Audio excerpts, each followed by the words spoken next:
welcome back. This is Welding Inspection Technology, Weld 2670. We're going to pick up on Module 3. This is Module 3, Part 2.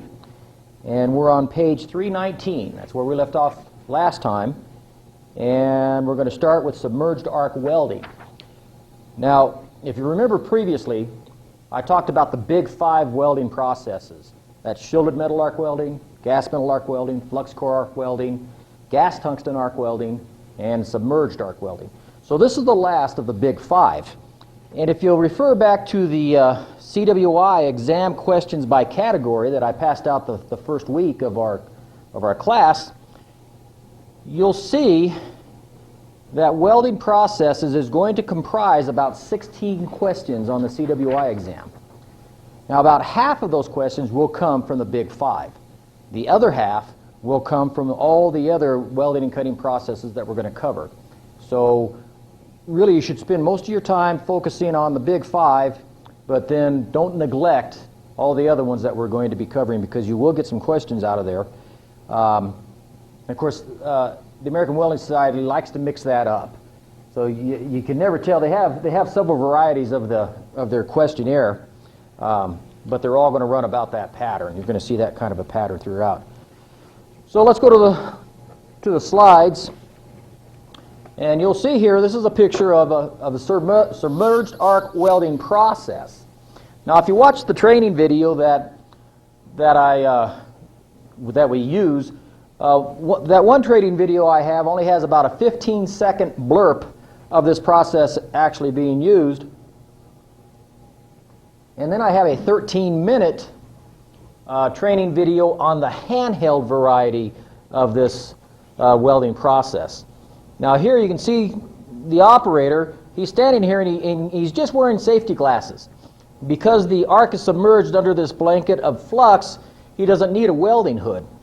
And he's got a cylinder here, and it's rolling around, and the wire's coming down off of this spool, feeding through the guide tube, and creating an arc under here. Now this flux can carry an electrical charge, so it doesn't interfere with the transfer of energy across to the base metal.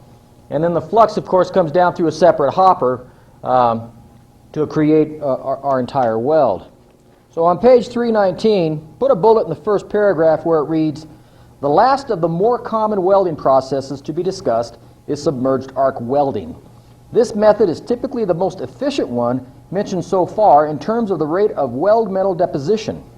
Submerged arc welding is characterized by the use of a continuously fed solid wire electrode which provides an arc that is totally covered by a layer of granular flux, hence the name submerged arc." Drop down to the last sentence above in that paragraph and highlight it where it says, "With submerged arc welding, a granular flux is distributed ahead of or around the wire electrode to facilitate the protection of the molten metal. As the welding progresses, in addition to the weld bead, there is a layer of formed slag and still granular flux covering the solidified weld metal. The slag must be removed and is usually discarded, although there are techniques for recombining a portion of it with new flux for reuse in later applications." And what happens, as I mentioned, if you look back at this picture now, it's rolling around, and you can see the flux is built up here. Well, as it rolls around, any flux that isn't burnt and solidified and turned into slag falls off. And it's usually, they usually have a catch pan beneath where they're doing this, and it falls into that catch pan, and then they filter it. They'll sift it through a series of screens and remove any of the slag that's been solidified, and then they'll re-pour it back into the hopper and reuse it again. That way they can use it over and over and over again, and it's more economical that way. Now also, as it's going around and around, the slag that has solidified is going to peel off in a long strand, and it's going to be black and glossy and fairly tough. And this person probably has a helper that's not in the photograph here, and that helper is probably standing off back over here someplace, and he's making sure that all that slag is picked off of there. And then as this vessel continues on around, there'll be somebody standing over here, and it could be the operator himself, making sure that the weld is cleaned with a power buffer before it comes up again to make the next pass. So it's going around and around and around, and they've got to make sure that all the used up slag is taken care of, and that there aren't any discontinuities, and they'll inspect it as it comes back up here to make sure that everything's okay before it comes up to make the next pass on it. Alrighty. Let's see. This is the same figure that's in your book. Again, like we talked about last week, you should be able to take a look at this and tell from the slide or the picture what kind of a welding process it is. And your giveaway here is this right here. Flux in from hopper. Granular flux blanket. It's the only process that has that. So if you see that, that's your cue that we're looking at submerged arc welding. Now look on the bottom of page 320, and now we're going to look at the electrode identification system. And you'll notice that it has two numbers, FXXX and then EXXX. So one of these designations is for the flux that we use. The other is for the wire that we use. And they have to be combined in order to identify that combination. So this is kind of unique from the other identification sequences that we've seen. So we're going to start with the flux, and of course F stands for flux. The next number is the tensile strength of the deposited weld metal. So the deposited weld metal may be different from the electrode, because there are alloying elements in the flux that can add and change the mechanical properties of that base metal, of that filler metal. So you have to take them in combination. X is heat treating. Was there any heat treatment done to the weld prior to or after the weld was deposited? So this is going to tell you if there's any heat treating involved in the process. Impact test temperature. Impact testing, it's a mechanical property. It's your toughness. And what they'll do is they'll use Sharpie tests, what they call Sharpie tests, and they'll break weld specimens at different temperatures, and they'll record that, how much force it took to break those, and they do them at different temperatures so that they can see if it's going to be too brittle under certain operating conditions. So that third X under flux is for impact test, temperature. And then we have the E for electrode. And then the next X is the electrode classification. And it only deals with the amount of manganese in the wire. It's either going to be low, medium, or high manganese. And then we have the electrode classification for the electrode chemistry. And that's your last two digits. And it'll be number 8 through 16, and that'll be some of the alloying elements that are actually in the base metal. So, excuse me while I change carousels.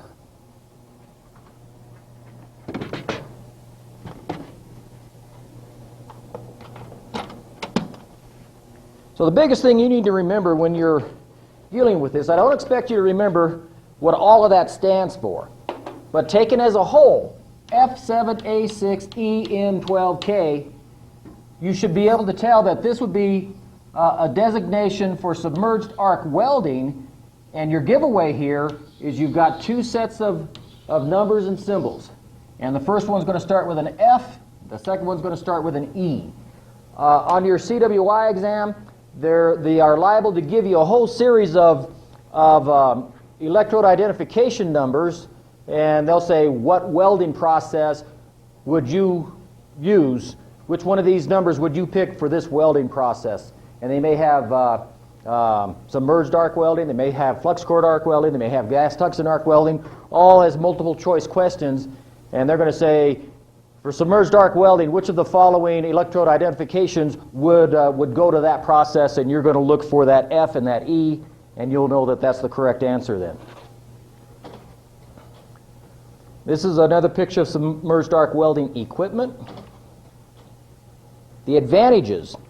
It has a high deposition rate. It's one of the highest of all the processes. deep penetration because you're using such high amperages. It's a mechanized process, and it can also be a handheld process. As I mentioned before, I have a 13-minute training video that uses that handheld process, and those are generally called squirt guns. And they use compressed air to force the flux to the gun down a hose instead of using gravity. It's good for overlaying large areas. They'll overlay with corrosion-resistant materials and such, and it has high operator appeal because you don't have to wear a welding hood when you're doing this. Limitations. It can only be done in the flat or horizontal positions. It takes extensive setup time. You need to position the equipment. The arc is not visible to the operator. Now that has operator appeal, but at the same time, you can't tell if you're trapping slag or creating porosity or anything, which is why you have to inspect the completed weld as it moves along so that you can correct any mistakes before you weld over it. And then you have to remove all of the slag. Discontinuities. Sometimes the groove that you're welding may not be properly aligned, and you'll get outside of the groove. Then you could create slag inclusions. You could also get porosity if your flux gets wet, or if there's some contamination on your wire. That can cause porosity. Sometimes you'll get overlap, which will cause incomplete fusion. And then you can also, and this is rather unique to submerged arc welding, and we're going to talk about this, and you should make a note of this, you can get cracking due to an improper width to depth ratio. Now here's an example of it.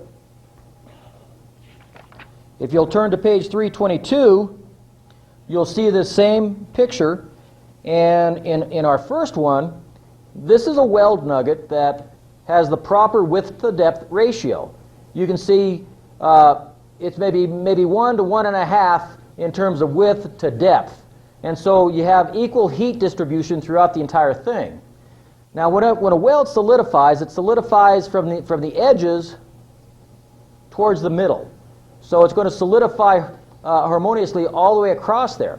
But if you have too much depth here, then it's going to solidify more quickly along these edges, and it will solidify here before the center solidifies, and the center will be mushy. And if it's mushy, then as the weld metal along its edges solidifies, it's going to exert force on that mushy center, and it's going to cause a crack. So this, as I say, this is rather unique to submerged arc welding because of improper solidification of the weld nugget. Okay, before we go to plasma arc, follow me with your book, and we'll highlight a few things here.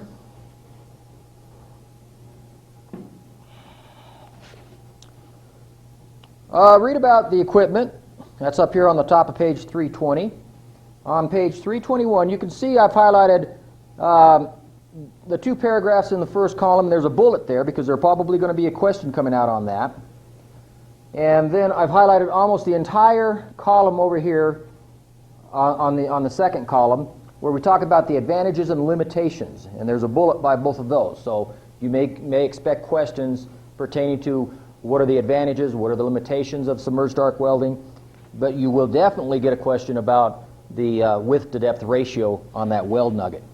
On the next page, 322, I've highlighted the remainder of our discussion about submerged arc welding.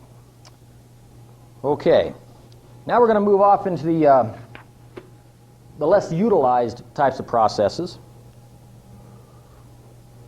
And we're going to go with plasma arc welding. PAW, plasma arc welding. And they've got a picture of it there on that slide. And if you look at it real carefully, you can see you have a cup, you have a tungsten electrode, and the arc is going across, and you're welding on your base metal there. If you were to just glance at that, you might think it was gas tungsten arc welding because there are so many similarities between the two. But it isn't. It's plasma arc. And there are some unique features that set it apart from gas tungsten. The number one feature is that you have a constricting ring around the tungsten. Otherwise, here's your outer cup, then you have your constricting ring, and then your tungsten electrode, and then here's your filler rod, your bare rod that you would feed in just like you would with TIG. And so it looks very similar, But if you have the constricting ring, you know it's going to be plasma arc. What happens is the constricting ring is what forces the gases through at a high velocity, changing it into that plasma. And you can look on page 323 and you'll see this very same slide. So highlight underneath where it says plasma arc welding. There's a bullet coming out of there. And then the paragraph just above figure 327, which is this figure, highlight that and put a bullet by it, and I'm going to read it. It says, both the plasma arc welding and gas tungsten arc welding torches use a tungsten electrode for the creation of the arc. However, with plasma arc welding, there is a copper orifice within the ceramic nozzle. There is a plasma gas which is forced through this orifice and past the welding arc, resulting in the constriction of the arc. This constriction or squeezing of the arc causes it to be more concentrated and therefore more intense. So that's your giveaway if you happen to see that. Drop down and highlight beginning where it says there are two categories of plasma arc operation, transferred and non-transferred arc. And this is figure 329 out of your text. And this is that same picture you have. And here we have our previous slide, which shows the transferred portion, and here's the non-transferred portion. And if you'll notice on the non-transferred, what happens is the arc simply comes over and is sent right back. It doesn't actually come down and hit the base metal as it does in our first example here. So this one, the arc is being transferred from the tungsten electrode to the base metal. Here it is being transferred from the tungsten electrode to the torch itself and back. And so it is a non-contact type. The arc is not actually hitting here, but the heat is still being transferred. So that's two different types. Highlight the remainder of that column and then flip the page. Let's see.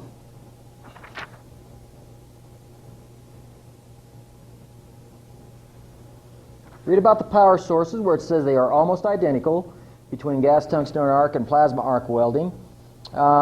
On page 324, just above the picture, let me see if I got this picture.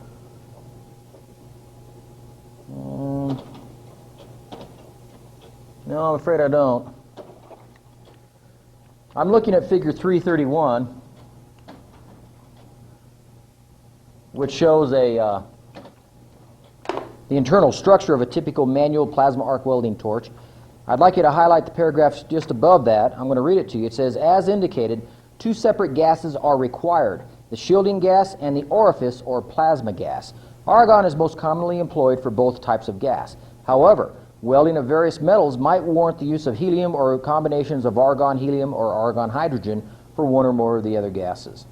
So you may get a question about gases on the question, so know about that. Then go over to the next column, and I highlighted it in the middle of the first paragraph where it reads, it is used extensively for full penetration welds in material up to 1/2 inch thick by employing the technique referred to as keyhole welding. Keyhole welding. Let's go back one more. Looks like my slides might have gotten out of order a little bit. Here's an example of keyhole welding. This is the same thing that's in your book. This is figure 332. And this is your keyhole. And when you have a keyhole, you know that you're getting full penetration. And so that's why they like to establish the keyhole. And as you're welding along, you can see that keyhole. It's coming with you, and that's going to result in a good weld. Let's read what it says on page 324. And it's a bullet, by the way. Keyhole welding is performed on a square butt joint with no root opening. The concentrated heat of the arc penetrates through the material thickness to form a small keyhole. As welding progresses, the keyhole moves along the joint, melting the edges of the base metal, which then flow together and solidify after the welding arc passes. So they do it on a square groove butt joint without any kind of a root opening, and they can get it to fuse together like that. Highlight the next paragraph, which reads, one advantage of plasma arc welding, which was mentioned before, is that it provides a very localized heat source. This allows for faster welding speeds and therefore less distortion. Highlight and read the remainder of that. And the key term here is keyhole welding. That's what we want you to remember. Let's take a look at the advantages. It has an intense arc with deep penetration. It's a clean process, and the keyhole welding technique is considered an advantage. Limitations. Now this is on page 325, and you want to highlight this. It says plasma arc welding is limited to the effective joining of materials 1 inch or less in thickness. The initial cost of the equipment is slightly greater than that for gas tungsten arc welding, primarily because there is additional apparatus required. Finally, the use of plasma arc may require greater operator skill than would be the case for gas tungsten arc welding due to the complex equipment setup. So, shielding by gas only, it has a low tolerance for contamination, and it's in a complex equipment setup. Some of the discontinuities you might find, and again, I'm reading from your book, tungsten inclusions may result from too high current levels. However, the fact that the tungsten is recessed helps to prevent this occurrence. Too high current could also result in the copper orifice melting and being deposited in the weld metal. Another problem that may be encountered when keyhole welding is referred to as tunneling. This occurs when the keyhole is not completely filled at the end of the weld, leaving a cylindrical void which may extend entirely through the throat of the weld. When using the keyhole technique, there is also a possibility of getting incomplete fusion since the arc and joint are so narrow. As a result, even small amounts of mistracking can bruise incomplete fusion along the joint. So it's a pretty critical process, but it is a pretty neat process. Unfortunately, we don't have one here on campus, but it's used quite widely. Next topic, electro slag welding. This is a picture of electro slag. Now, I've never seen this one done. It's really an interesting process, and you can see the equipment here. What gives electro slag welding away is the fact that you have shoes down here, copper shoes that are water cooled, and you essentially put those shoes together, and they form a mold, and then you deposit your weld metal, and you get a reaction going with the flux. You use electricity to initiate the arc, and then the flux is what ramps it up to welding temperatures, and you weld from the bottom straight up. It's a vertical up process, and it's almost like a forging process. This is a picture of electro slag welding. This is the one that's in your book, and you can see our copper shoes. This is a cutaway of a copper shoe, and you can see water in. It would circulate up and go back out again. And here's a shoe on the other side. Here's your electrode coming down. Molten slag on top of the weld metal, and then solidified metal beneath it. And then here's your base metal and your base metal, so you're making the weld right between these two pieces of base metal to join them together. Let me read from your book. There's a couple of bullets on this first page. Beginning in the middle of this paragraph right here, you can see I've highlighted the remainder of it. It typically exhibits the highest deposition rate of any of the welding processes. That's a bullet. Electro slag welding is characterized by the joining of members which are placed edge to edge so that the joint is vertical. The welding is done in a single pass such that the progression is from the bottom to the top of the joint without interruption. That's another bullet. Even though the welding process progresses vertically up the joint, the position of welding is considered to be flat due to the location of the electrode with respect to the puddle. During welding, the molten metal is supported on two sides by water-cooled shoes. Next paragraph, bullet. An interesting feature of electro slag welding is that it is not considered to be an arc welding process. Bullet. It relies on heating from the electrical resistance of the molten flux to melt the base and filler metals. So that is a bullet. Continue highlighting that all the way over onto the next page.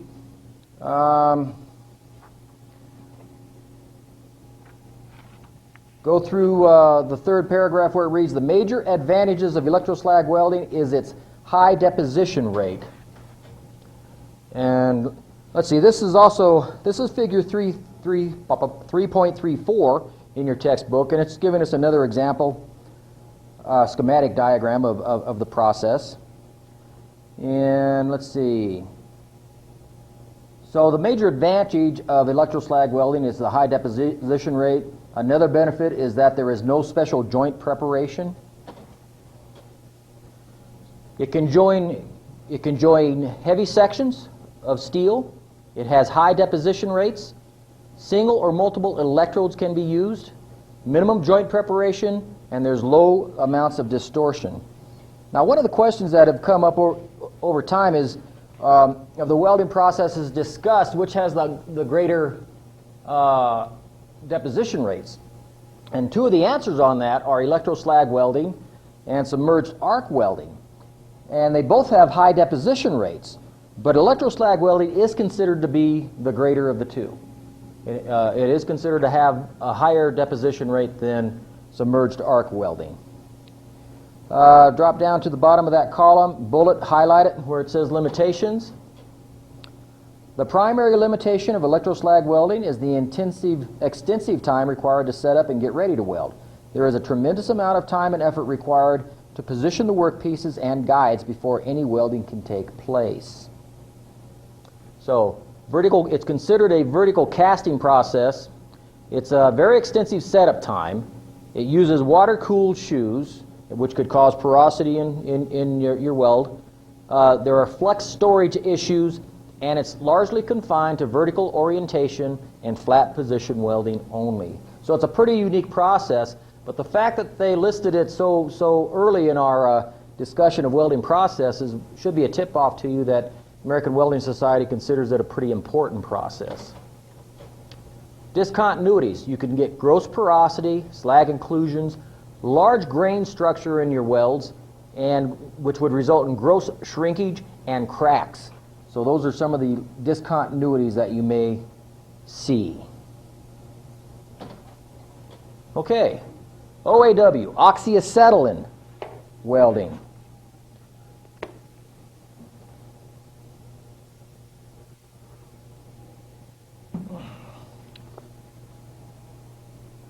Go ahead and highlight the paragraph directly under oxyacetylene welding, OAW, and of course I want to remind you that you have to understand what those abbreviations mean. These welding processes are not typically spelled out for you in the test. They're going to use the abbreviations, and if you don't understand what those abbreviations stand for, you're not going to be able to answer the questions. The next process is oxyacetylene welding. While the term oxy-fuel welding is also used, bullet, acetylene is the only fuel gas capable of producing high enough temperatures for effective welding. So it sets it apart from the other types of oxy-fuel welding. With OAW, the energy for welding is created by a flame. Another bullet, so this is considered to be a chemical welding process. 2 bullets right there. Just as the heat is provided by a chemical reaction, the shielding for oxyacetylene welding is accomplished by this flame as well. Therefore, no flux or external shielding is necessary. And this is the same picture that's in your book. You can see this is our oxyacetylene torch. Here's our oxyacetylene flame with an acetylene feather, this is called a neutral flame. There's 3 types of flames. This is called a neutral flame. Most oxyacetylene welding is done with a neutral flame. Separately supplied filler rod, and you simply melt the base metal, add the filler rod, everything fuses together, and you have a nice little weld. This is the equipment, and you can see all it is a normal oxyacetylene cutting torch setup with an oxygen bottle and an acetylene bottle with their regulators, and then here you have an oxyacetylene welding tip, and here are some examples of oxyacetylene welding tips. And this last one they show here, this is figure 3.36 in your book. They call this a heating nozzle. They're more commonly called in the field, they're called rosebuds. And of course, here you can detach these tips from the torch body, and you can put a cutting tip on there if you chose to. So they're interchangeable tips.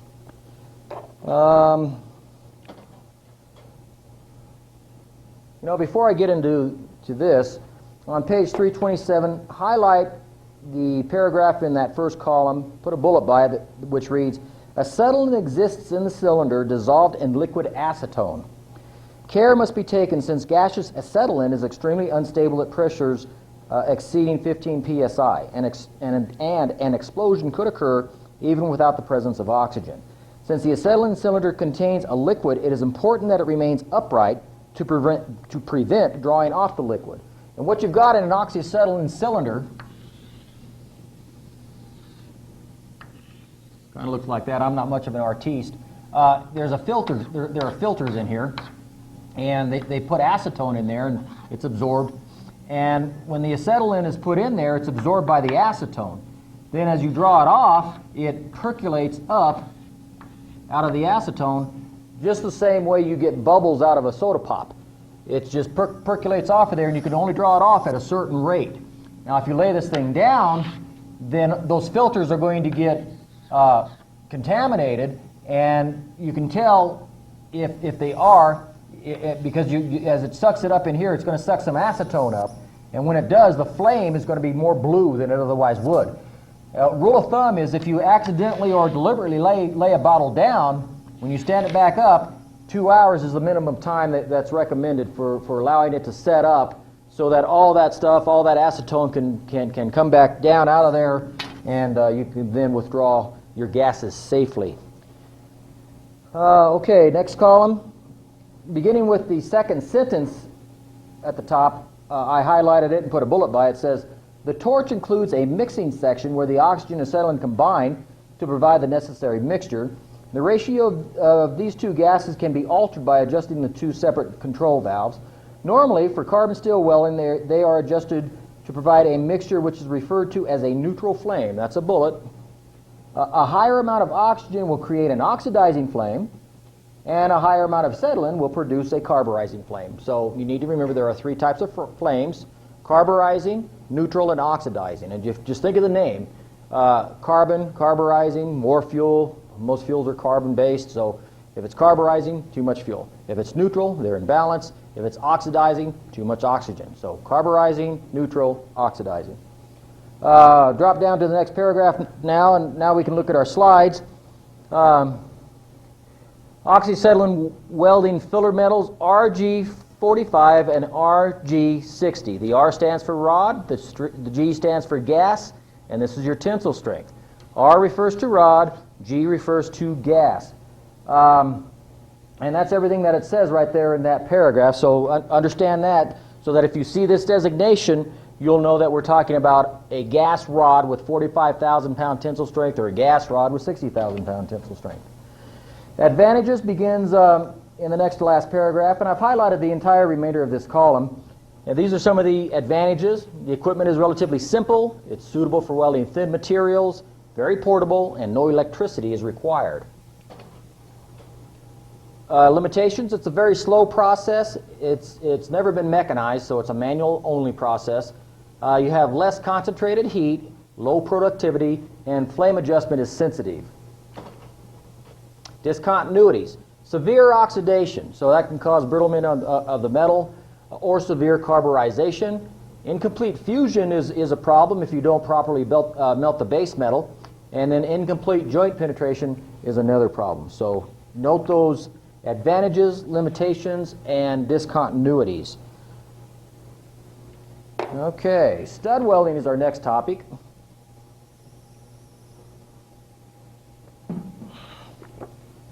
Stud welding is pretty simple, really, and all it is, you can see it's abbreviated SW, stud welding. And here's a gentleman using a stud welding device. So if you look down at the bottom of the page in figure 3.38, you'll see a control panel and the gun. And all you should have to do is take the gun, press it down, pull the trigger, there'll be a momentary flash, and you're done. Very simple process. It's used for attachments. Here's a schematic. You do not have this picture in your book, but it's kind of an overview of it. It has a ferrule that you fit in, and you put the work in there, just push it down, and you can look at, I think I have this one. There you go. This is the same one in your book. You can see that the gentleman has touched the tip of the piece to be welded to the base metal. Now he's pushed the gun down, he's pulled the trigger, and pardon me, he's backed off a little bit, creating the arc, pulls the trigger, the arc is transferred, you make the metal, and then you're done. It's just simple. It's quick, it's easy to do. This is also in your book. These are some of the things that you can attach with it. I've used it myself out in the field to attach items to ductwork so that they can put insulation on that ductwork and stuff. If you're ever on a power plant or anything like that, you can watch the insulators do that. they'll put long rods in these machines and just boom, boom, boom. They can go just really fast and get them all attached. The flux is on the tip and it cleans the weld area. You have standoff tips are also used. Advantages, it's simple, fast, repetitive. Automatic stud feeding can be an option. It needs a clean surface, and sometimes the equipment malfunctions. And discontinuities, if you see a lack of flash, you don't have a very good weld, and you can also get an incomplete fusion. And typically the way you're going to check that is with a hammer. And if you're not the person that actually did the attaching, but you're the inspector that's got to come by, you know, you can look at them, but sometimes they're hard to see. But typically you just use a hammer and you hit them, and you should get a dull thud, ringing sound. But if you don't get that, you can tell just from hitting it with a little bit of experience whether or not it's sealed all the way around or not. They use it for floor grading, expanded metal on catwalks and things like that.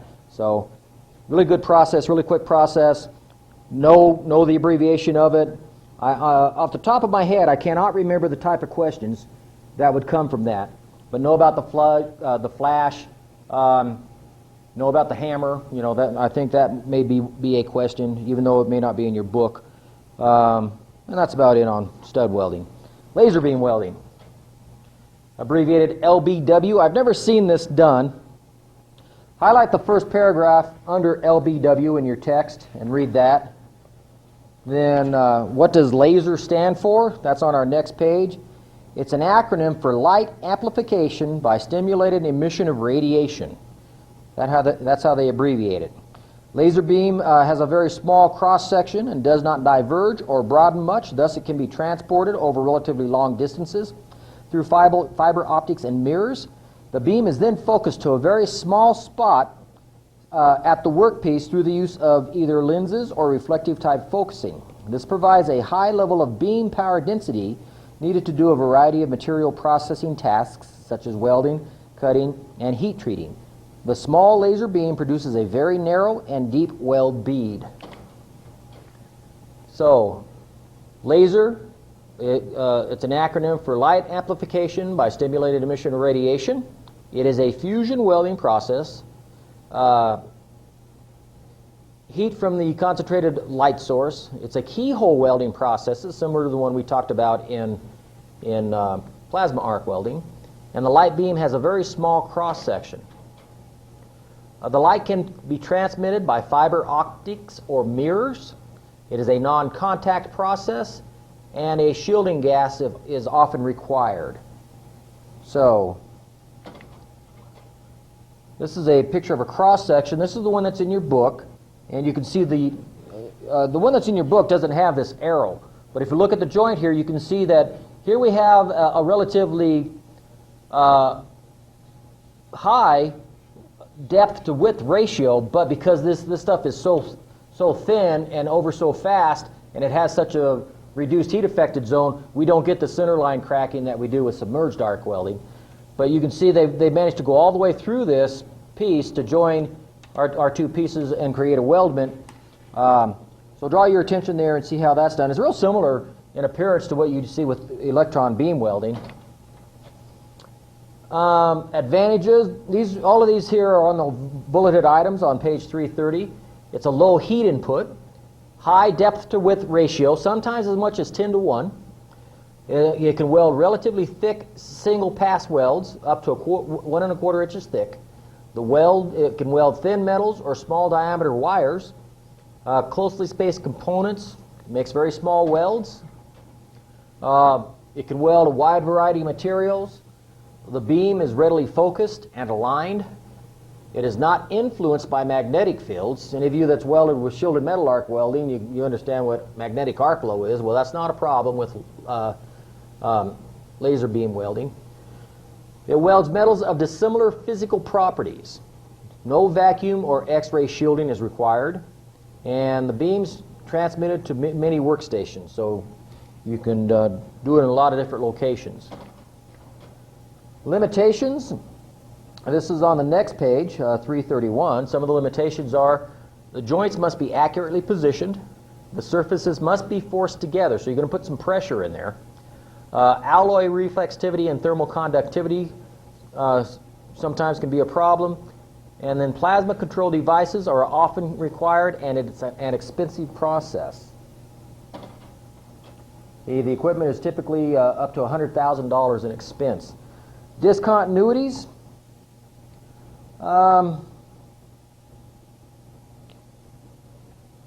Porosity and embrittlement. And frankly, you might want to write those off in the margin of your book somewhere. Porosity and embrittlement are discontinuities that are associated with laser beam welding. Electron beam welding. Now, I have had an opportunity to see this being done.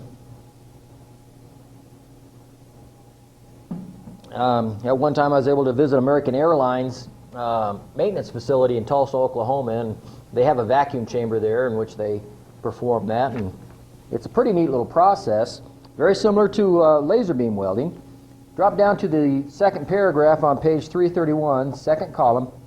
EBW is a fusion joining process that produces coalescence of materials with heat obtained by impinging a beam of high-energy electrons onto the joint to be welded. Electron beam welding originally required a high vacuum, but now they can operate it in low or no vacuum, so they made progress with that. It is a fusion joining process. The heat is applied from a stream of high-energy electrons from a gun.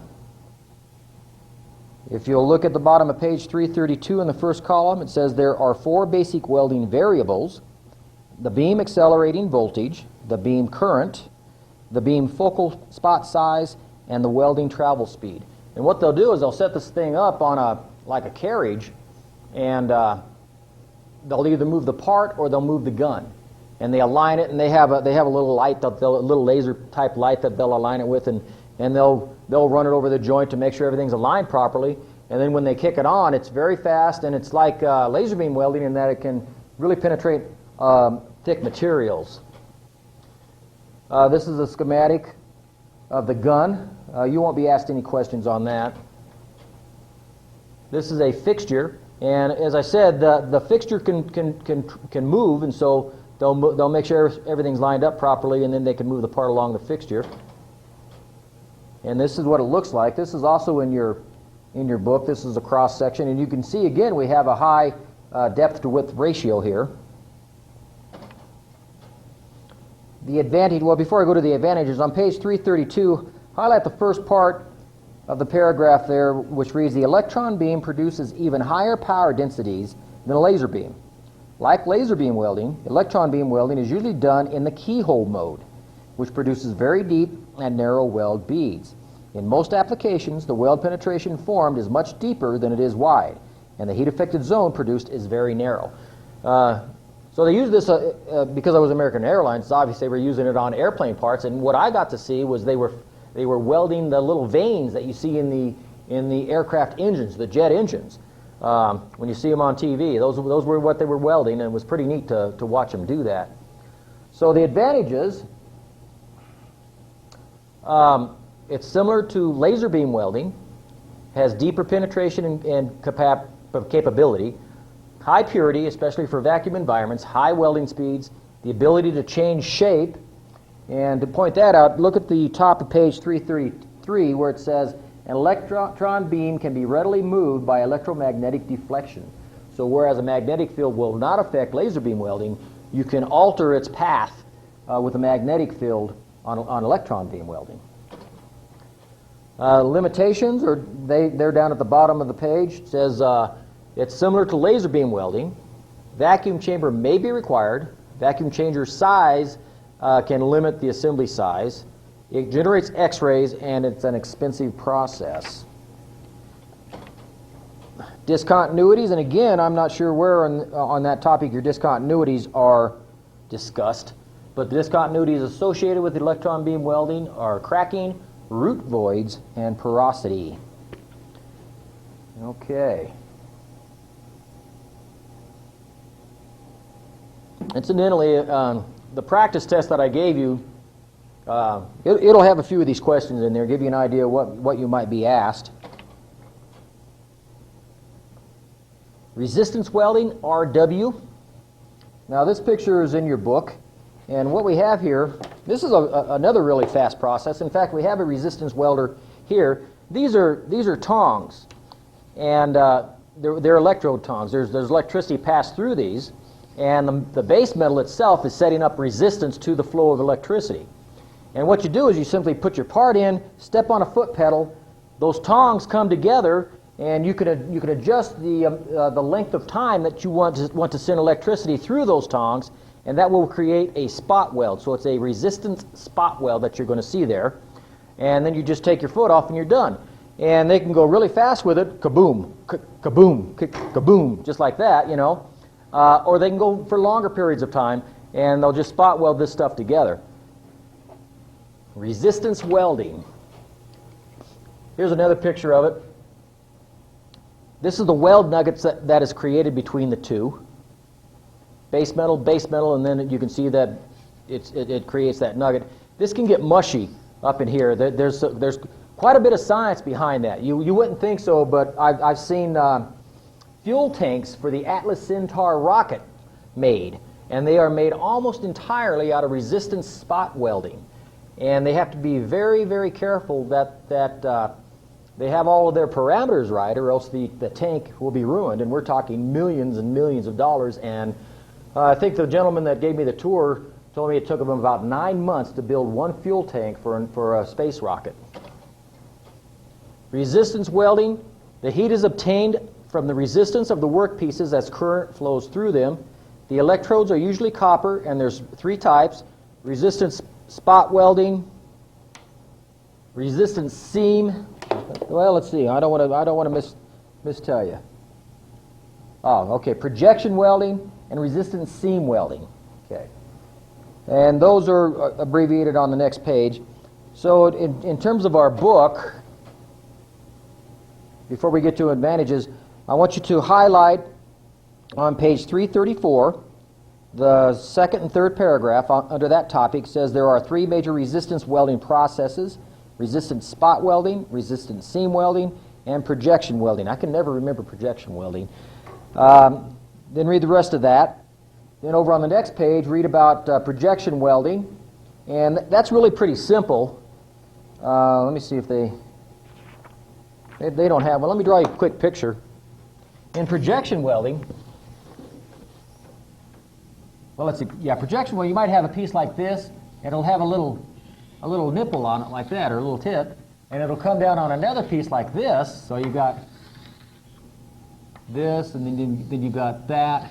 And what happens is they simply press these two together, and this is your projection, and that gets melted and consumed into there, and that's what creates your spot, your weld nugget.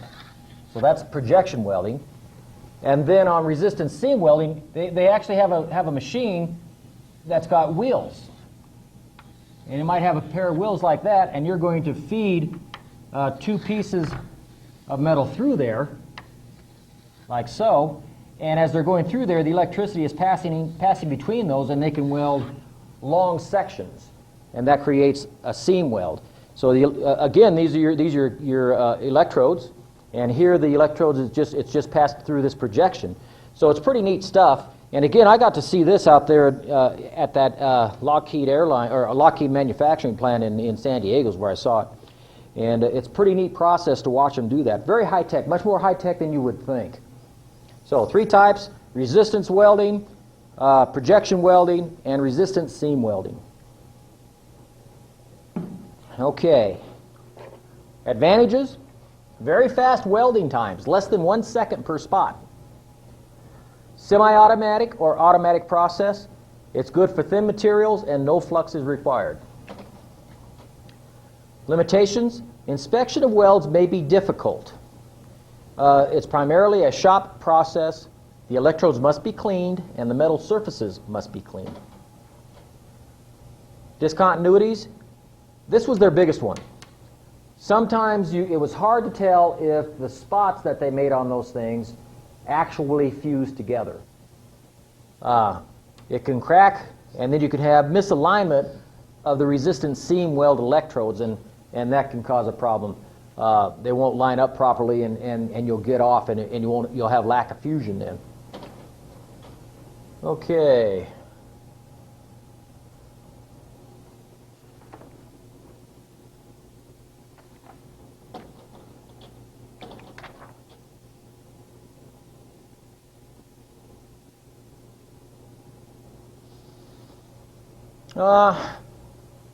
I don't see this in our book. My slides are about 5 years old, and this is a new edition of the book. So let's go over this slide anyway. You don't have it in your book, but when we're talking about welders, you have the manual type of welding, and you're going to use a welder for that. If you have a semi-automatic type of welding, which would be like well, resistant spot welding would be one, gas metal arc welding would be one, flux core arc welding would be one. You would have a welder. Mechanized, you're going to use a welding operator, and automatic, you're going to have a welding operator. So you've got a welder, welding operator, and the one that's not listed here is a tack welder.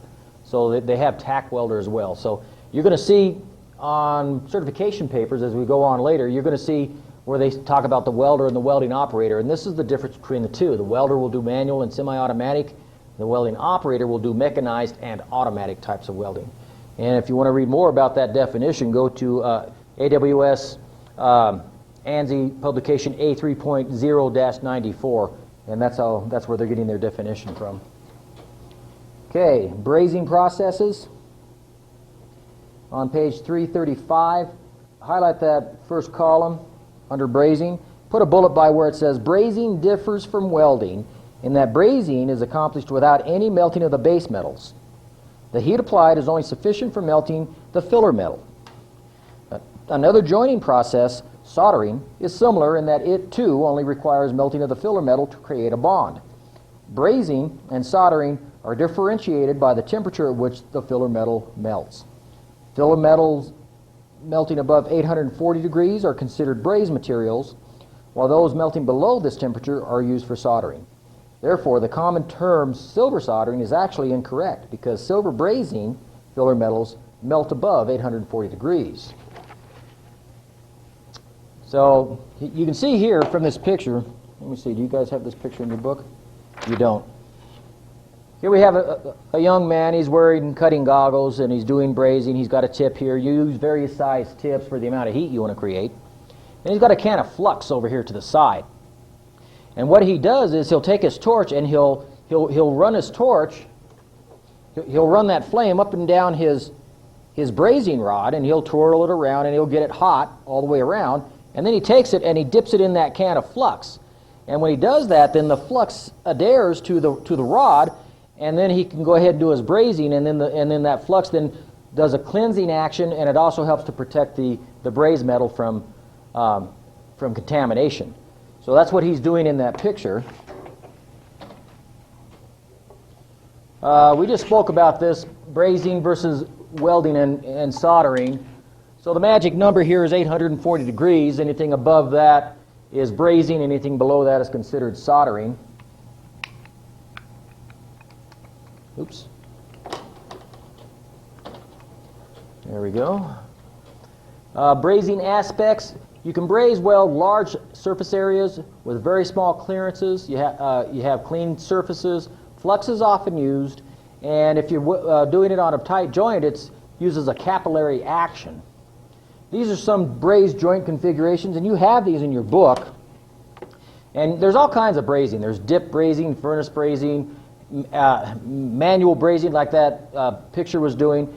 And by capillary action, it will draw brazing material into these tight joints. If you've ever sweated some copper tubing together with solder, it's a similar capillary action. You heat up the base material and put your solder on there, and it just kind of sucks it right into these tight joints.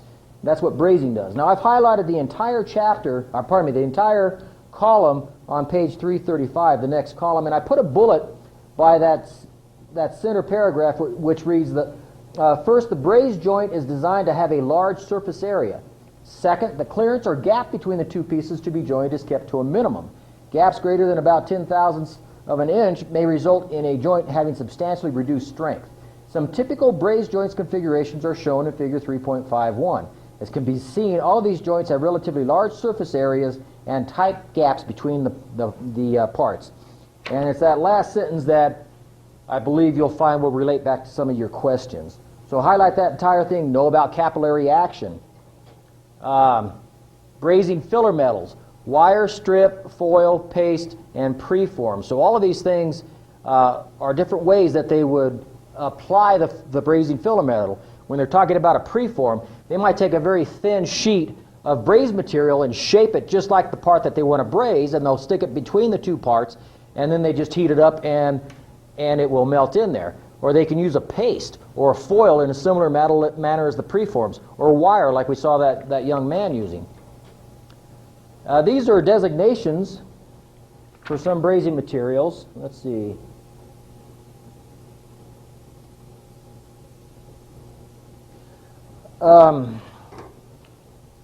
Drop down to the bottom of the column on page 336.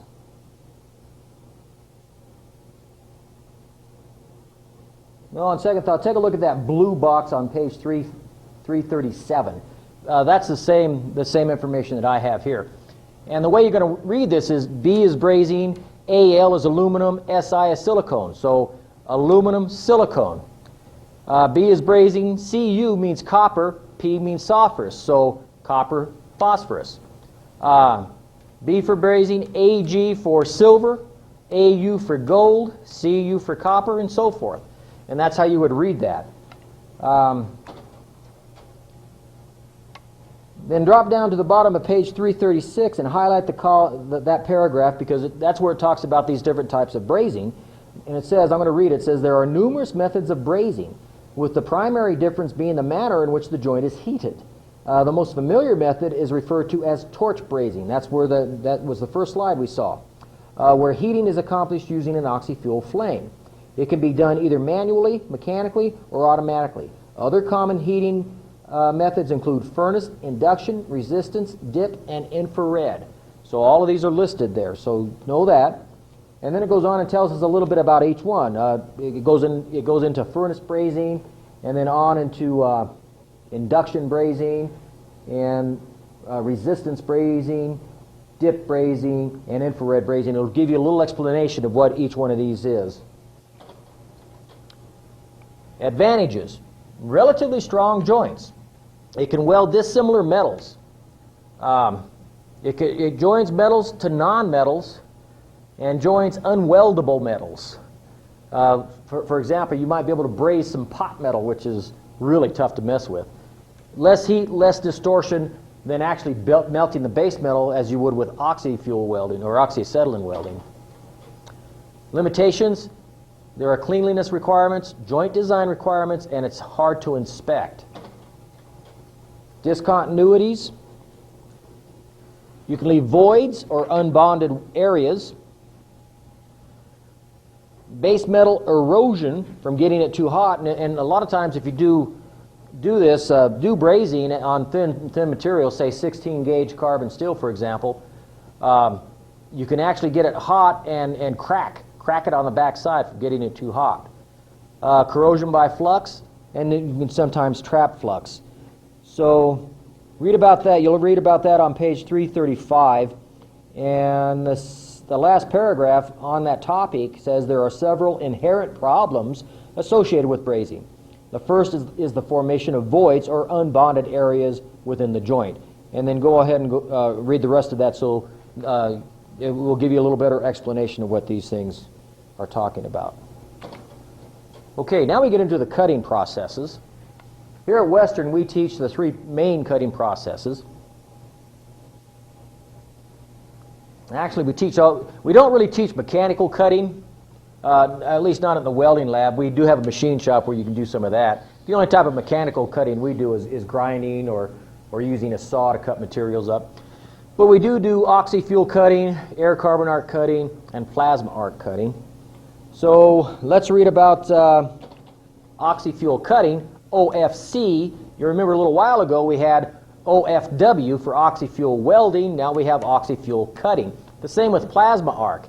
Here in a minute you're going to see PAC for plasma arc cutting, but we also had plasma arc welding, which was PAW. So again, know the differences in your abbreviations. On page 338, highlight the paragraph under oxy-fuel gas cutting. I'm going to read it. The first of these cutting processes is oxy-fuel gas cutting. Here we use an oxy-fuel flame to heat the metal to a temperature at which it will readily oxidize or burn. The temperature needed is referred to as the kindling temperature, and for steels, it is about 1700 degrees. That's a bullet. The term kindling is a bullet. And I want to point out the difference now. If you think back to oxy-fuel welding, they said that we can't really weld with some of these gases.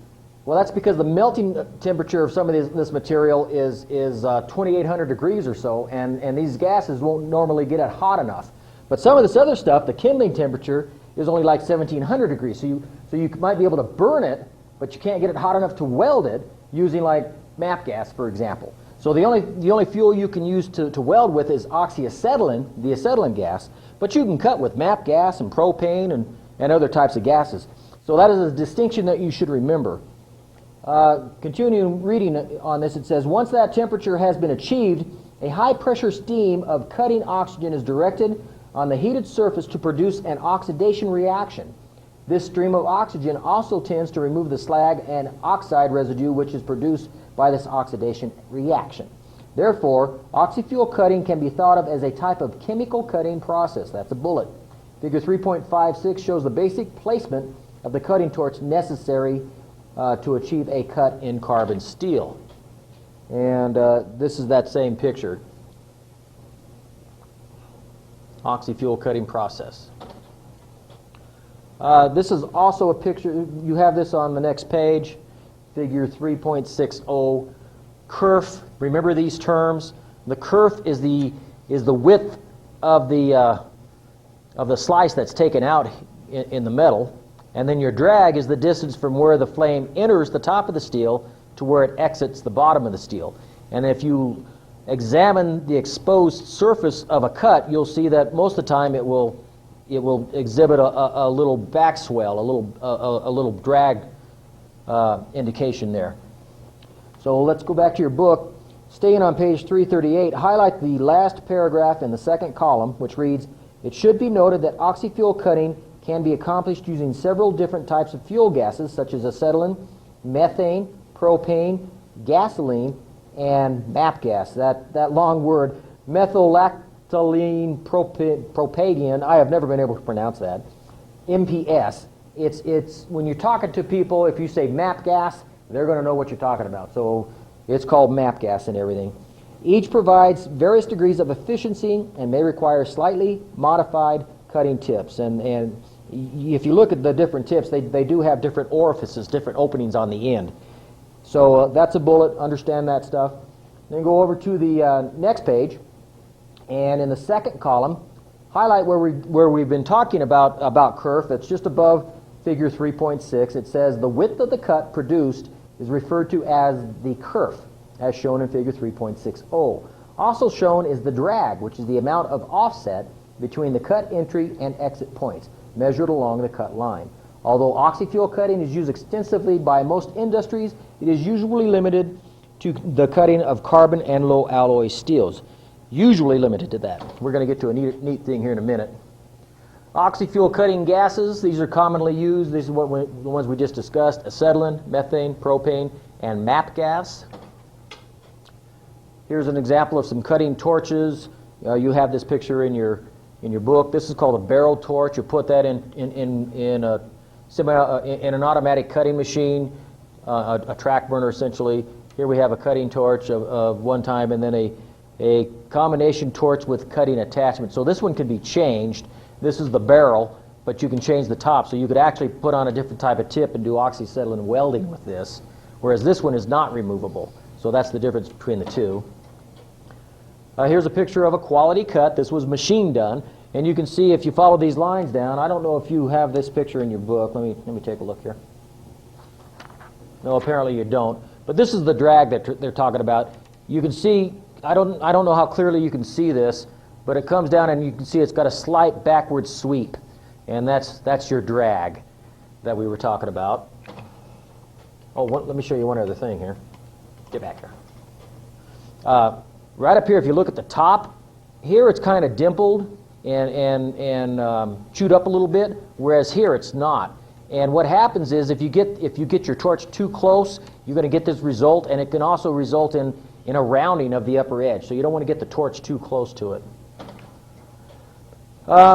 Before we get to the advantages, go to page 340, and let me read here. It says, in order for an oxy-fuel cut to be effectively accomplished, the material must comply with the following criteria. 1, it must have the capability of burning in a stream of oxygen. 2, its ignition temperature for burning must be lower than its melting temperature, and that's what we were talking about earlier. You can cut with MAP gas and natural gas because it can burn at 1700 degrees, but to melt it for welding, you got to go up to 2800 degrees, so it's different. 3, its heat conductivity should be relatively low. Every metal has a coefficient of thermal expansion, and it conducts heat in accordance with that. And every material is a little different, so you got to make sure that whatever it is you're trying to cut has a proper heat conductivity to it.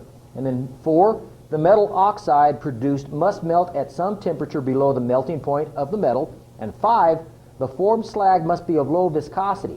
Therefore, in order to cut cast iron or stainless steel with this process, special techniques involving additional equipment is necessary. When they're talking about the viscosity, if you're cutting carbon steel, it's going to cut and it's going to blow away. If you're cutting stainless steel with this process, and that's what we're going to talk about now, it has a higher viscosity, and so it doesn't blow away. It creates icicles. But let's read here. This is a bullet. These techniques include torch oscillation, use of a waster plate, wire feeding, power cutting, and flux cutting. Now, a waster plate is the most common one that I've seen used, and I've used it.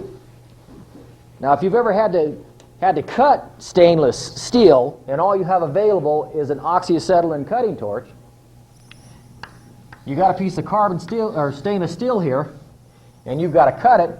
Well, if you get up, you can get it hot enough to cut it, but it's going to leave icicles on it, and it's just really rough and difficult to do. You can also do it with an air carbon arc. You can also do it with an air carbon arc. But to get it to go through there and cut that properly, you would take a piece of carbon steel and lay on top of it. It's this plate of carbon steel that they call the waster plate. So you take that waster plate and you start your cut in the carbon steel, and then it carries it on through the stainless steel, and you're able to effectively cut it. You don't want to do it unless you have to, but if you don't have any other process available, this will work. You'd rather cut stainless steel with a plasma arc. Okay, so know what a waster plate is. Over on the next page now, we're talking about advantages. Simple equipment, very portable, cuts thin or thick sections. The thickest I've ever cut was 7 inches thick, and I used a number 4 tip with high gas pressures. So they have to go in combination depending on how much you want to cut. Good accuracy, and it can be done manually or mechanized. This is a picture of an oxy-fuel cutting machine. This would be the mechanized type using a barrel torch. Limitations, you have to check the cut edge finishing. I talked a little bit about how you can round the top of a cut if you don't do it correctly. Sometimes you can get scarring or scoring along the surface. It'll seem to get grooves in it from improper gas pressures. High heat input, so it can warp it. It has a wide heat affected zone. High chrome steels are difficult to cut. Well, what's a high chrome steel? Stainless is a high chrome steel. It says it's difficult to cut. Not impossible, but you got to use those special techniques. And it creates a fire hazard. So for all of those reasons, and also it will help to it will kind of harden whatever it is you're cutting, and so you have to take that into consideration whenever you go back to weld whatever it is you cut. Okay, that's all of that. So read about the advantages and limitations of it on page 341. And then we come to air carbon arc cutting, CAC-A. CAC-A, air carbon arc cutting. Now the handheld, it's an air arc. You know, it's always been referred to as an air arc. Proper name is air carbon arc welding, or cutting, pardon me. This is an example. This in fact is almost identical to the one that's pictured in your book. Let me see if I have a slide of that. Yeah, there you go. You can see we have a handle, big heavy hose coming in here, copper tips up here on the top. I don't know if you can see that very well. Copper tips, and it's grooved. It's grooved so that you can put either a square carbon arc in there or a round one. It's made to use both. Then down at the bottom you see a series of holes. That's where your air comes out. And this is really simple to use. You can use any normal power supply with it. DC electrode reverse polarity is normally what is used because that creates the greater amount of heat at the tip of the electrode. And you're going to hook up an air supply to it, and you're going to crank that amperage up. You get the amperage up around 400 amps or so. As soon as you touch that copper-cladded carbon electrode to whatever it is you want to remove, it's going to instantaneously melt because you're using 400 amps. And then the air comes out of those holes and it blows that liquid metal away.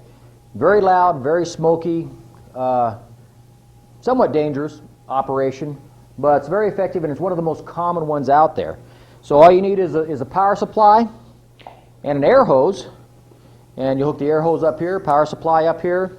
You can just take your electrode holder, your stinger, and you just hook it up to this little clamp. Just clamp it on there, hook your air up there, you're ready to go. Very simple and effective process.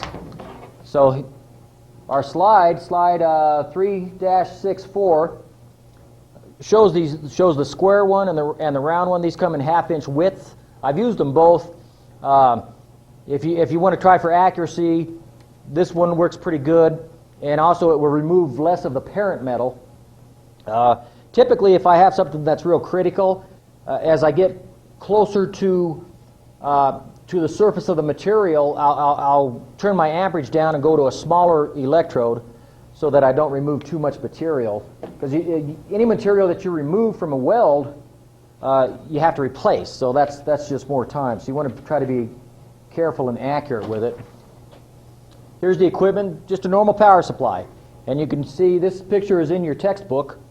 You can see down here at the bottom, they have their electrode stinger hooked up and their air line hooked up, and then here's their plasma arc cutting torch, or air carbon arc torch right there. Very simple thing. Let's see. Oops. Well, I'm afraid I don't have any more slides. I ran out of my slides rather than do another carousel. So let's just go ahead and go to our textbook and talk about the rest of this stuff. We're almost done. There's only one more page. If you look on page 3-42, now one thing I want you to remember is that those carbon electrodes for air carbon arc cutting, they've got a sheath of copper on them, and then the last inch or so is kind of gray colored. And this is a good rule of thumb to watch that gray coloring. Whenever you set your amperage and you start using this air arc, this copper cladding that's on the outside is going to burn back. Now as it burns back, you're going to reveal more gray. And what you want to do is take a look at that electrode before you start and see how much of it is colored gray and try to keep it that way. Typically it'll show about 1 inch. 1 to 1 1/2 inches of gray on the tip. So you want to keep it at about 1 1/2 inches as it's being consumed. If it starts to burn back and that copper coating burns away, and now all of a sudden you've got 3 inches of graphite showing here, that's an indication that you're trying to run that with too much amperage. So you either want to turn the amperage down or go to a larger electrode for doing that. You always want to try to stay at about whatever you start out. You want to keep it burning back about that far. So bear that in mind. And also keep in mind that it has a copper cladding on top of it. Advantages, page 3-42, bullet. One of the basic advantages of carbon arc cutting air is that it is a relatively efficient method of removal of metal. It has also the ability to cut any metal. You can cut stainless with it. But stainless, like I was mentioning with the waster plate, will cause big icicles. And those have to be ground down. They're really a bother. You don't want to use an air carbon arc to cut stainless unless you have to. Figure 3.67. I like this picture. Very nice picture of where they have taken two pieces of plate. They didn't have any other way of preparing it, so they took an air arc and ran right down the joint, and they made a single U groove weld out of it, simply by air arcing it out. So it's pretty neat to do that. Primary disadvantage of the process is safety related. Throws a lot of sparks. I've been involved in 2 oxyacetylene fires in my life. One of them was caused by this process. It blew the sparks 50 feet, caught some tanks on fire, and we had a mess. So you want to have a fire watch a lot of times. And in fact, it says right down here at the bottom of the column, a fire watch may also be required to make sure that the gouged metal droplets do not create a fire hazard. Another limitation is that the finished cut may require some cleanup prior to additional welding. Carburization of the cut may occur, and carburization and that hardening that I talked about earlier. Okay, the last one is plasma arc cutting, PAC. Go to page 343, and I've highlighted just everything about plasma arc cutting on that page. They give us a couple of pictures of plasma arc torches. They're really simple. This one on top is very similar to the one that we have here at the welding lab. It works by compressed air and an arc. Depending on how hot you want it to be, you can use either compressed air or some type of a gas. The most exotic gas I've used before was nitrogen. We used pure nitrogen to cut some 347 stainless steel in a power plant. But we wanted temperatures that were hotter than you can get with compressed air. Compressed air gets you up to about 10,000 degrees. Nitrogen, I believe you can get up to about 40,000 degrees. So it got pretty darn hot. And they're really simple to use. You simply pull a button and you'll get like a pre-arc. It'll come out and you'll have a spark, but the spark won't jump up to its cutting amperage until you bring that spark over into contact with whatever it is you're trying to cut. And then it ramps up, the circuit is completed, and you can make your cut. So let me read here from page 343. It says, while its primary application is for the cutting of non-ferrous metals, you want to use it to cut stainless, for example, or aluminum, plasma arc cutting is also useful for the cutting of carbon steels. Advantages include the ability to cut metals which cannot be cut with oxy-fuel cutting, the resulting high-quality cut, and increased cutting speeds for carbon steel. One limitation is that the kerf is generally quite large, and the cut edge may not be square. Yeah, and this is something that I've found over time, and I've read about it too, and you'll see it if you have to cut anything that's very thick. When you cut with a plasma arc cut, it almost invariably has a little edge on it like that, or it'll come out and have a little slant on it. I'm exaggerating, of course, but it always seems to be to the right. For whatever reason, it always seems to be to the right. So sometimes it won't be a square cut. So read about plasma arc cutting. You're probably going to have a question about it. And then mechanical cutting is our last process. Let me just read briefly. It says, these methods can include shearing, sawing, grinding, milling, turning, shaping, drilling, planing, and chipping.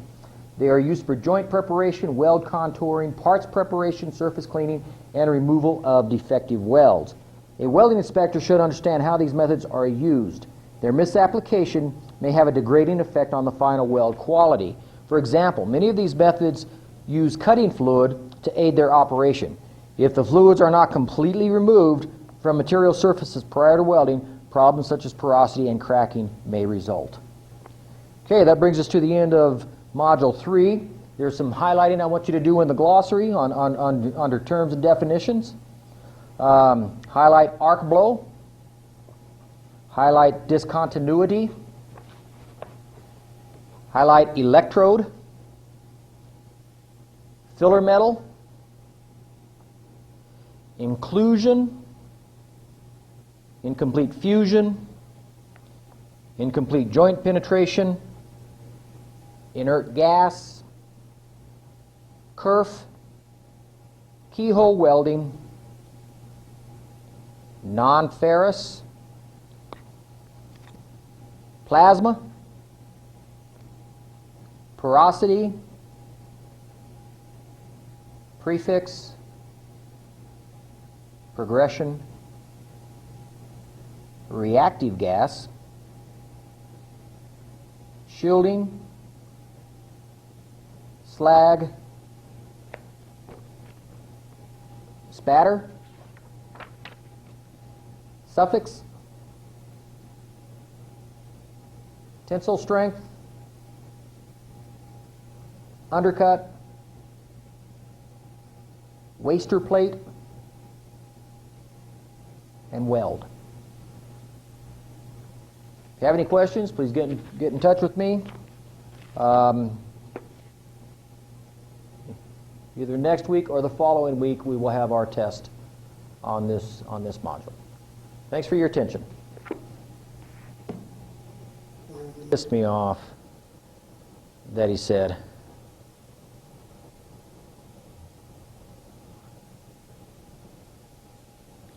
Welcome back. This is week 4. Pardon me, this is week 3 still. Yeah, it varies. Week 3, week 4. We're on module 4. Okay. Weld joint geometry and welding symbols. Page 4-2 in your textbook. And if you take a look at the board, just like the module, I'm going to split this up into 2 sections. Today we're going to cover weld joint geometry. Next week, welding and non-destructive examination symbols. So you're watching the weld joint geometry portion today. ANSI AWS A3.0-94, Standard Welding Terms and Definitions. Your book references this. The test is going to reference this. All the standard terms and definitions are what the American Welding Society are going to put on your test. And so we're going to learn a little bit about those terms and definitions. If you look on page 4.2, I'm starting in the middle of that first paragraph. It says, knowledge of welded joint terminology is essential in everyday communications. Use of proper terms makes it much easier for welding personnel to relay various fit-up and welding problems encountered during the fabrication process to other involved personnel. There is a direct relationship between welded joint terms and supplementary welding symbol data and dimensioning. It is imperative for the welding inspector to master these aspects of communication. The geometry of joints is what we're going to talk about today. Geometry of joints and welds must be clearly stated and understood by all parties involved with the fabrication. The terminology we're going to use is from ANSI AWS A3.0 and A2.4, which is the welding symbols standard. Don't use slang terms. When you're in our class, I always ask you to use the proper terms, and if you don't know, ask me, and if I don't know, we'll go to A3.0 and find the proper term. Welding symbols are a shorthand method for clearly stating exactly what welding is to be done and where. We'll get into that next week. Joint and weld geometry is all per ANSI AWS A3.0. Our classroom discussion will be based on that. Welding symbols will be based on A2.4. And then WIT Module 4, which is what we're in right now, additional study guide. That's where we're going to take all of our training from. It wouldn't hurt you to have those two standards. But as an inspector, if I go on an inspection job, I take those 2 standards with me. I'm not sure what they cost now, but I would guess that they're around $80 each, if anybody's interested in purchasing them for themselves. Weld or joint geometry and terms. It is imperative to know the difference between a joint and a weld, and to use the terms properly. Standard terms must be used when dealing with weld joint and weld geometry to avoid errors in communication. Let's go to your book where it says welded joints. It says there are 5 basic joints used in welding fabrication: the butt joint, corner joint, the T, the lap, and the edge joint. I've talked about these before. We're going to go over all of them. Down at the bottom of that paragraph, it says joint design identifies the shape, dimensions, and configuration of the joint. Your edge the shape of the edge of the metal that you're going to weld is going to be different. The dimension, what kind of a root opening is it? You know, what is the angle of the bevel if there is such? All of these things can change from joint to joint. In 1994, there were revisions to the AWSA 3.0 standard of terms and definitions, and in which they added flange joints and spliced joints, and those are things that are kind of new. If you look at the slide here, these are the 5 types of joints: butt, corner, T-joint, lap, and edge joints. This is a butt joint, and you can see that on page 4-3. It's the top of the page. This would be a square groove butt joint because the edge preparation is square. There is basically no edge preparation to it. Off to the right of that picture, you'll see a bunch of applicable welds and the weld symbol that's associated with those welds. We have a bevel groove, a flare bevel groove, a flare V groove, a J groove, a square groove, a U groove, a V groove, an edge flange, and then a braze. And if you look at the very first one, a bevel groove, it looks like this. Okay? And you can just imagine this would be what's called a single bevel. Okay? Just extend these out now.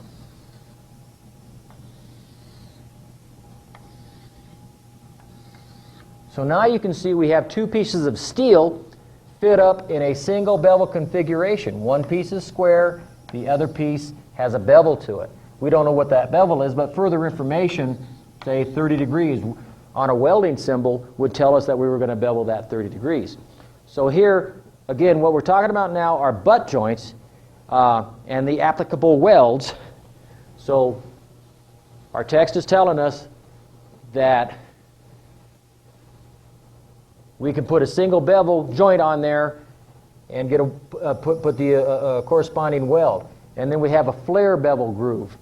And in the flare bevel groove, just one member is rounded, like so. So we have a square one and then a rounded one, and so forth down the line. Now, one thing I want you to notice about those symbols, if there is a straight line involved, the straight line is always on the left-hand side of the welding symbol. We'll get into that a little bit more later. But anyway, review those a little bit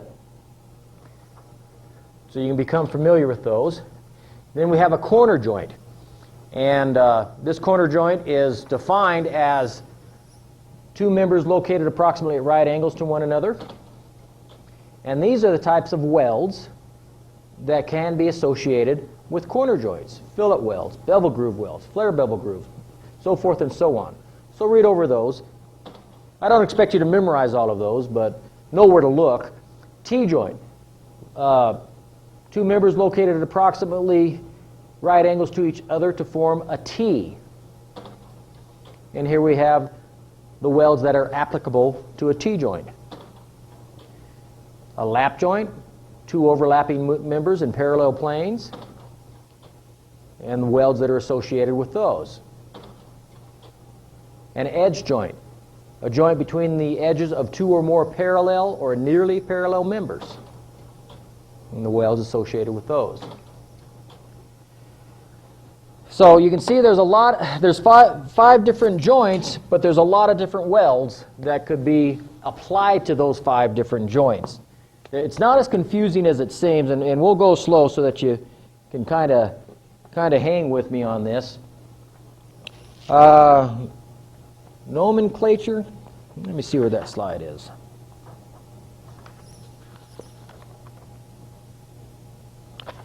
Okay, that's down a little ways. Before we get on to that, what I want to talk about are the ones that were added. They added flange joints, and then they added splice joint and splice joint members. On page 4.2, in the second column, highlight where it says the individual workpieces of a joint are called members. Members are classified in 3 ways: butting members, non-butting members, or spliced members. And if you flip the page to 4 or 5, it gives us some pictures and explanations: what a butting member is, what a non-butting member is, what a spliced member is. And all we really have, if anybody's ever done any carpentry, you might have a 2x4 and another 2x4, and it's not long enough to span what you need to span. So you're going to nail it together with another 2x4. So these would be the butting members, and then this would be your splice. And you're going to put your nails down through there. Same thing with metal. You've got two pieces of metal that you butt up, and then you put a splice on it and you weld them all together. Butting members and then the splice. And if you look at our second picture there, it shows a butting member here, and let's say that's a 1 inch thick.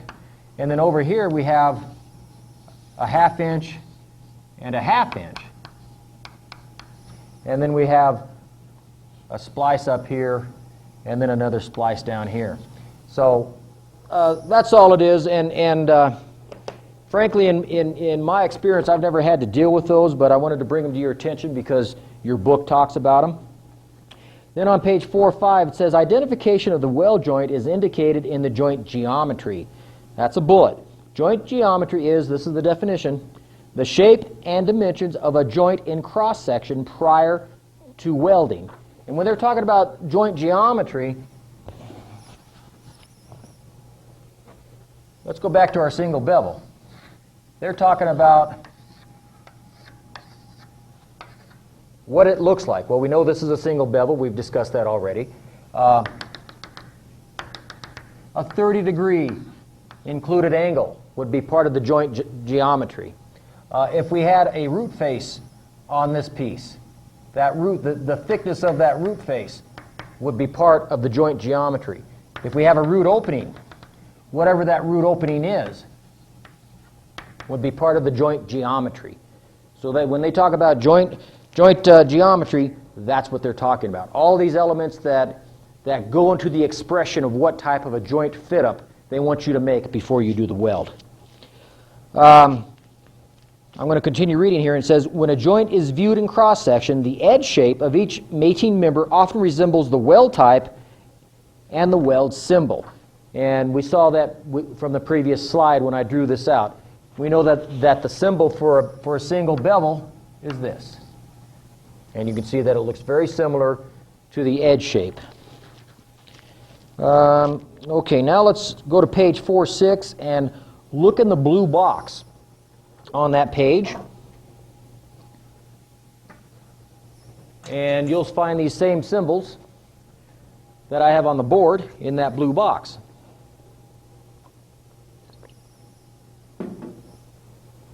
We have a joint root, a groove face, a root face, a root edge, root opening, bevel angle, groove angle, and groove radius.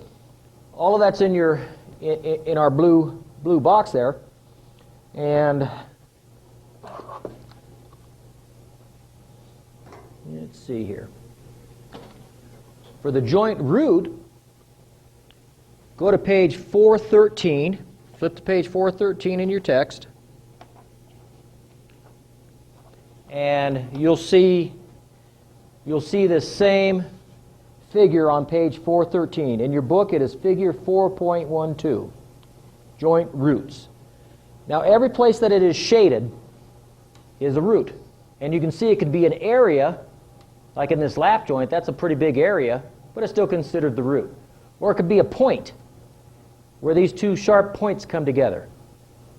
Or it could be a line, where you have this line. So these are all joint roots. And right beneath our blue box, highlight where it says, depending upon the particular type of joint design, the joint geometry may take on slightly different shapes. One example is the joint root. Joint root is defined as that portion of a joint to be welded where the members approach closest to each other. In cross-section, the joint root may be either a point, a line, or an area. That's a bullet. Know the definition of a joint root. And then study these pictures here so you'll also know. So next then we have groove face. And turn to page 4-14. And you will see this same slide. Talking about groove face, root and root edge. So here we have two pieces of metal that we're stacking one on top of each other, and we have the root face is where they come together. Here we have a root face, and here we have a root face. This is a single bevel and a root edge. And here we have a root face and groove face, and here we have a groove face. So that looks a little confusing, so let me draw it on the board for you.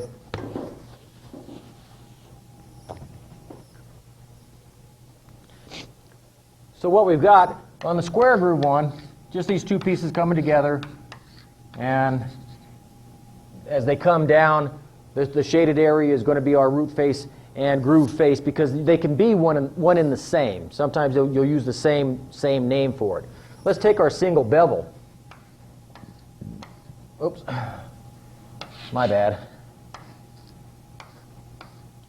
Here's our single bevel. Of course, I've oriented it a little different than it is in your book.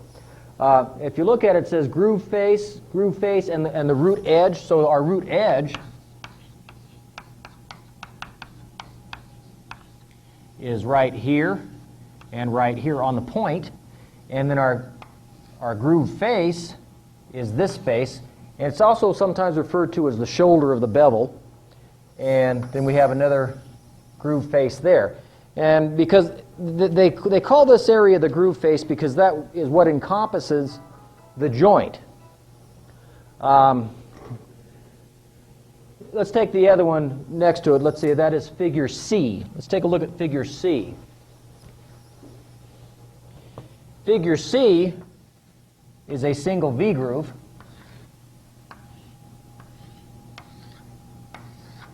This would be a single V. If you saw this on a welding symbol,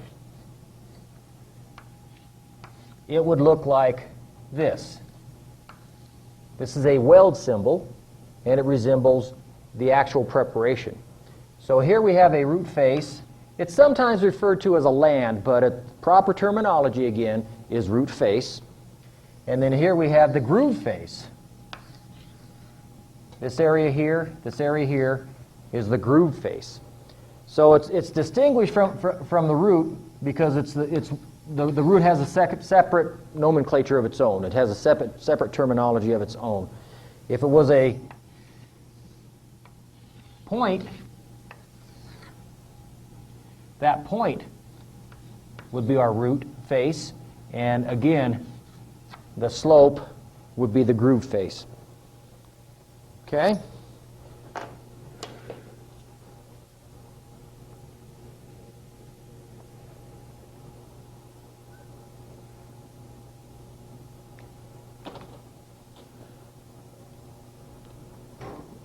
Excuse me one moment. Okay, are we? Okay, going back to our blue box.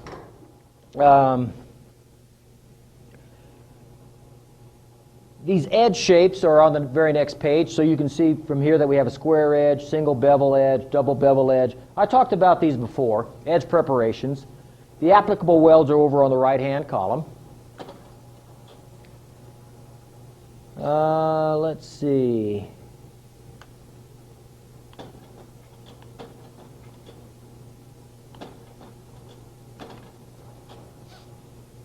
Where we have bevel, bevel angle, groove angle, and radius. This is page 415 in your text. And here, if you look at page 415, A, this is A.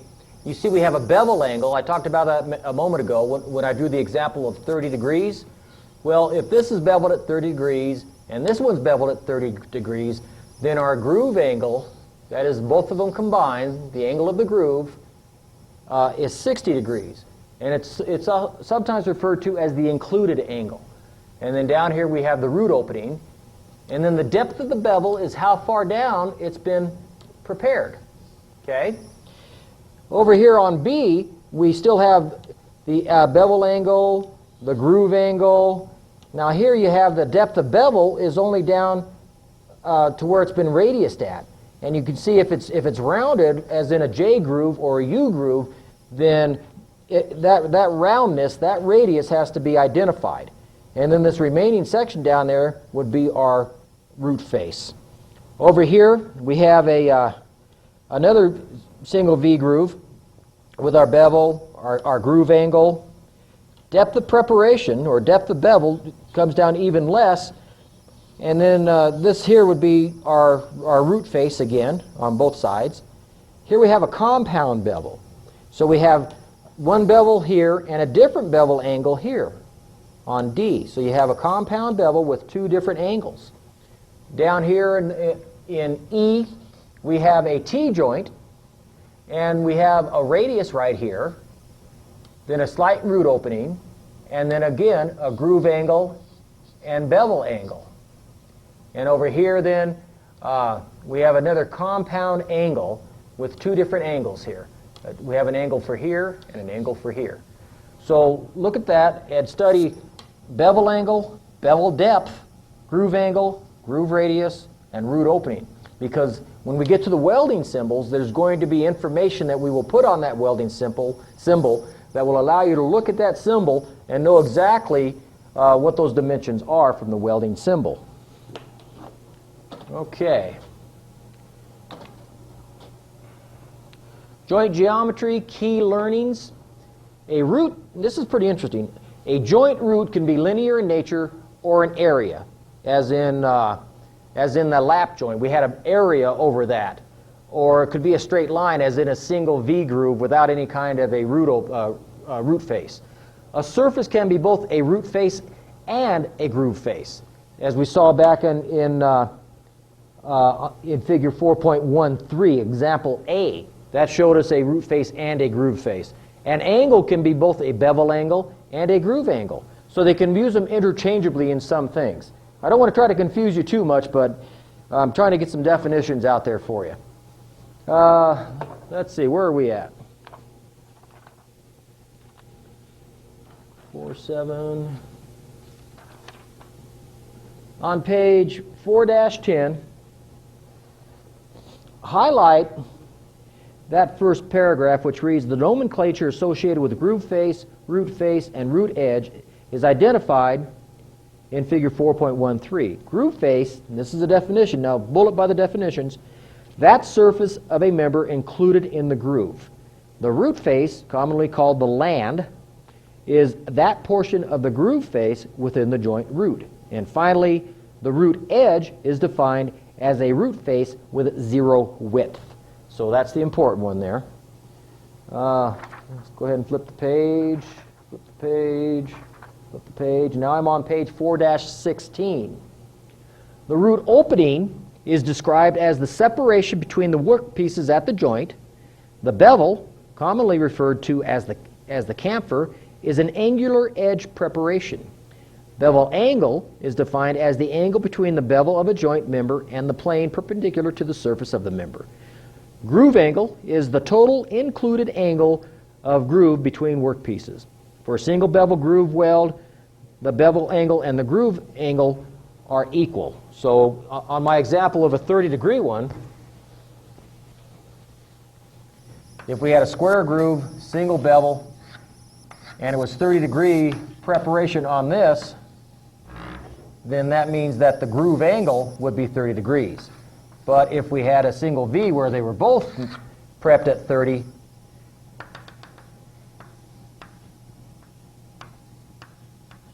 then our groove angle is now 60 degrees. Let's see. Groove radius, it's where if it's a single J or something like that, it's got to be, the radius has to be accounted for. Let's see.